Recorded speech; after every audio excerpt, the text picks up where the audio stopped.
Welcome to Cab Chat, Darren. Good to be here, mate. And you're going to tell us what you've been up to, So if you don't know Darren, Darren was the man behind Cabbies Do, Kilimanjaro, Cabbies Do Atlantic Row, and you got something new on the horizon. Yeah, well, I was lucky enough to been involved in a recent TV show that's going to be shown. It's just the trailer's just starting to be shown now, called Destination X. Really? Yeah. Be on BBC One on prime time on at 8 o'clock on a Saturday night. So obviously you can't tell us a lot about the show and what's in it, but what's the idea behind the show? No, and I've got to say I can't because I've had to sign stuff and that to say that I can't let too much out of the hat. But it really is going to be a good show. Right. Rob Brydon is the He's hosting it, yeah. And basically, what the show consists of is they take it to somewhere in the world, and I know it's going to sound really weird, but you don't know where you are. And the way they do that is they basically took us. I can't even tell you where they took us, but they took us somewhere. Then they put these, the sort of cyber glasses, the big white glasses, put them on us, put some headphones on us. They then transported us in a way where we went far quickly in 2 hours. We was then taken off that transport, still with all the, so we didn't know where we was, couldn't see, couldn't hear. And then we was put on a bus with no windows, and then driven 6 hours somewhere. And basically, the nature of the show is you'll get off. Obviously, you don't know where you are. You'll get off. You'll try and recognise where you are by like landscapes, foliage, architecture, and do challenges. If you do well in a challenge, you'll receive a clue. You're with other people on the bus, and you either you choose to help the other people and perhaps team up and share your clues, or they share their clues with you, or you can sort of give them a bit of a bum steer so that they think we might be to somewhere. Sort of throw them off the scent. Yeah. It's a sort of mix between Race Across the World and Traitors. Really. Oh, right. Yeah. That sounds really interesting. Well, I think it's on BBC One on Saturday night, so it ain't going to be a load of rubbish. But it was really fun filming it, and.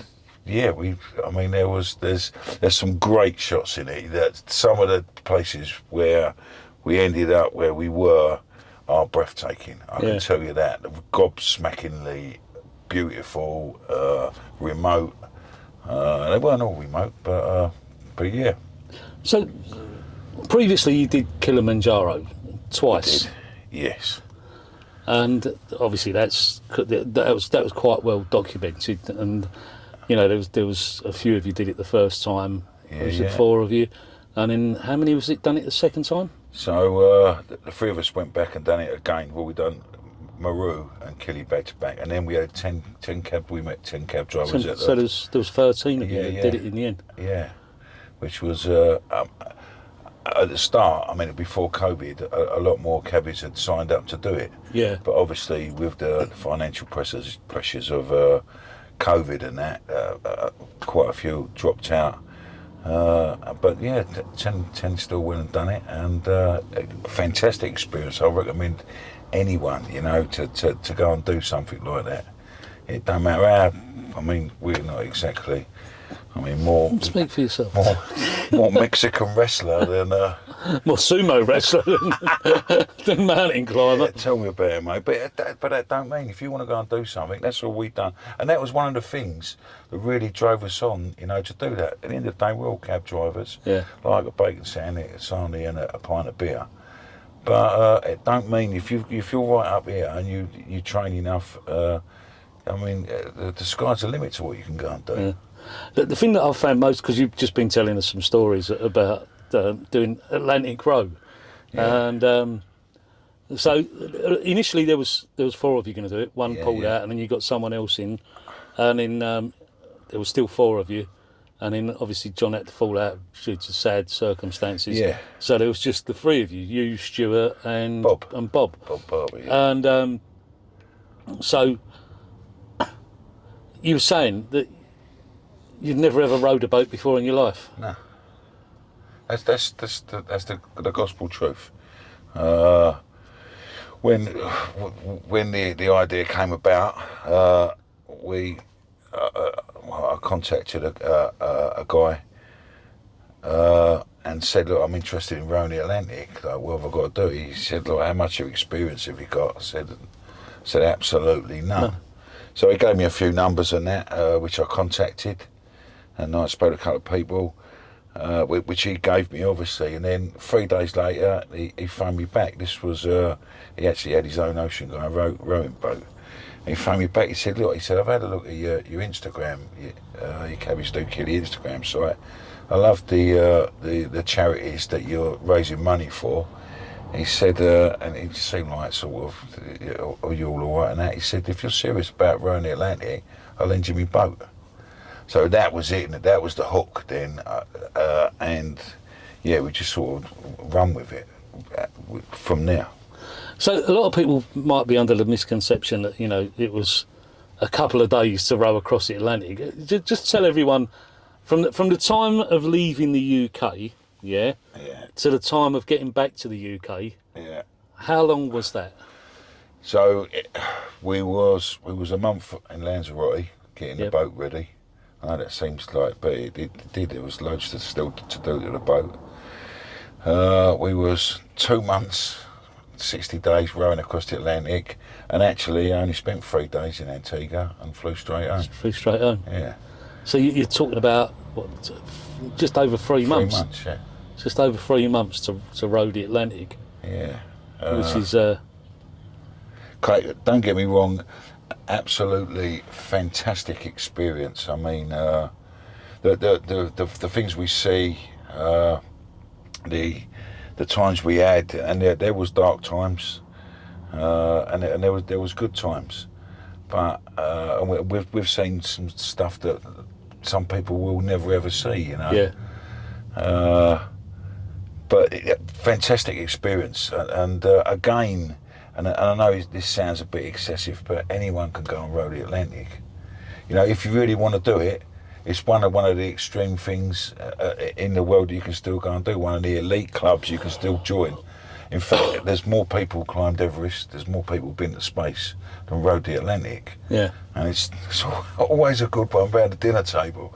Yeah, but Dale's rowed the Atlantic. And then people look at you and go, oh, really? But that's what it's all about. So the really interesting thing about the whole, because it was a race as such, wasn't it, across the Atlantic? It was the Atlantic Dash, wasn't it? Do you know what, Jamie? It was never meant to be a race. That's why they call it the Atlantic Dash. It's just an achievement, isn't it? It's just a matter of doing it. But you actually won it, didn't you? We did. And the thing is, there was only it's still in its very primary stage. It was Atlantic Dash then, but it's sort of got a lot more popular now. But yeah, there was us and another boat, and there was 2 guys on the other boat. Yeah. And one of them was an elite. What's it called? Like it does super marathons and super fit guy. Really, both nice guys. And the other one was a professional ocean rower, and they was in a 2-man boat. And there was obviously us 3. There was meant to be 4 in a boat that had 2 rowing positions. But right from the off, from Marina Rubicon, where we left Lanzarote, they just went, whoosh, they was gone. And we'd planned to row 2 people at once. But to be honest with you, it was rubbish here. So, and the thing is, when you're on you go all over the place. It's hard enough, just to do it on the Thames. I should imagine, you know, we had 1 lesson on the Thames, and that we were smashing oars then. So when we got in the boat, we was just kept smashing oars and all that. So I think Stuart it was who come up with this rowing pattern of you row 1 hour on and 2 hours off. In the you could either row at the front or the back, didn't really make any difference. So, and that's what we've done. So you just done 24 hours, 1 hour on, you had 2 hours off to do whatever you got to do, and then you was back on. But I've got to say, with that, there were times, when we was out there, proper out there, and trying to get visually the size of the waves was really tough. And at night you come out, and obviously it's exactly the same as here. Some nights you've got no moon, so it's pitch black, but you can feel the boat, you know, sort of really sort of pitching, and then when you open the hatch, you know, and the first thing you do, you got to clip on the old safety line. You don't clip that on. If you're going over, you're gone. And then you did sort of think, oh my God, what am I doing? You know, and the other fellas just sort of think coming to the end of his hour, and you've got to get out of the boat, and it might be like, I know it sounds but cold, rainy. You've just got out, sort of where you're safe, where you think you're safe in your cabin out, strap your feet into a foot plate, and the boats sort of go. Think, what am I doing? And then they just, they don't care, they've done their hour, they've been bashed up all day, so they just could go and get in their hole and do what they've got to do. That's it. Door gets shut, bang, you're out there on your own. Yeah. So, yeah, but you just do it. I mean, without rowing, you would eventually get there, even if you didn't row. Did you know that? No. If you sat in a path and went there, it might take you a long time, but there is like a natural drift. That's why you do it that way round. But yeah, well, I mean, dolphins. We saw dolphins next to the boat. We had the fish, dorados, that was called, massive fish. And when we first saw them, I was worried about hitting them with the oar. You know what I mean? But in the end, you realised that they're playing with the oar. So then you was actually trying to get the fish was, they was playing with us, you know. And then one of the really nice times, we had, when you're out in the middle of nowhere, there's nothing. The nearest place we come to was like still a 2-week row away, was Cape Verde. Yeah. Once you've gone past Cape Verde, that's your lot. You're in for a penny, in for a pound. So we're out there, and we had this bird. Like, we'd sort of see it, and you'd see it in the mornings, and they'd shout out, I forget what we call. We give it a name like Derek or something, or Derek. You could pick us up a paper and a pint of milk next time round, could you? And then it must have got like tired or whatever, and I'm rowing one night, and I can see it's coming low and low. I think it's going to come on the boat. So I've sort of like put the oars down, tried to get my phone out to film it, you know, and you still got to sort of do your... And sure enough, it landed on we had the 2 cabins. There was the Hilton and the Holiday Inn. Stuart and Bob was in the Holiday Inn. And you had the Hilton? Yeah, but this sounds like I had it great up the other end, but I was at the pointy end. I was in like a coffin. And the reason I couldn't go out the other end, because when I went up the other end, I made the boat list. And you don't want to row a wonky boat. Yeah, but this bird's landed. And I was feeling the best thing in the world that he's chosen our boat, you know. They didn't have a lot of choice for miles and miles. But yeah, no, it was great. Really, real nice moment. You did all that. Yeah. And you've had a bit of a break now, and you've done this TV show. And you said earlier that you're thinking about doing something else.